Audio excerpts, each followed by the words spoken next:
Hi everyone, welcome.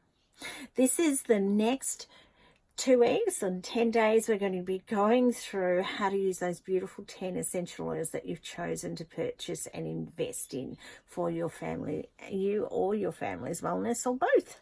So I'll be going through one of those oils each day, Monday to Friday, and also giving you tips, 15 tips or 10 to 15 tips on how else to use them besides a little video, and diffusers and roll-on blends and everything, so you can really get your hands into it. Now, if you haven't got your kit yet, you've still got your little pack of your lemon, lavender and peppermint to get you started on this, so that you can learn about those as you go. So every day I'll be giving you great little tips about that.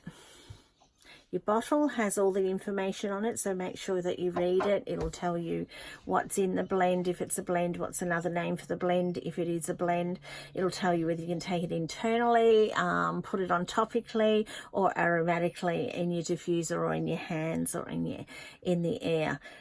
So I look forward to sharing all this and to finding out more what you want to. So please never hesitate to text me or email. I'll get back to you. It helps me to collate and understand more what you want, so that you can get the best use out of your oils, because these oils I feel are quite magical and have been very magical in my life for the last 7 years. Love them, have some great testimonies around them, and I think you'll love finding out how to use them easily for you and what's going to be best suited for you and your family, whether it be in your cooking, whether it be in whatever form of wellness that you choose to use them. So let's begin.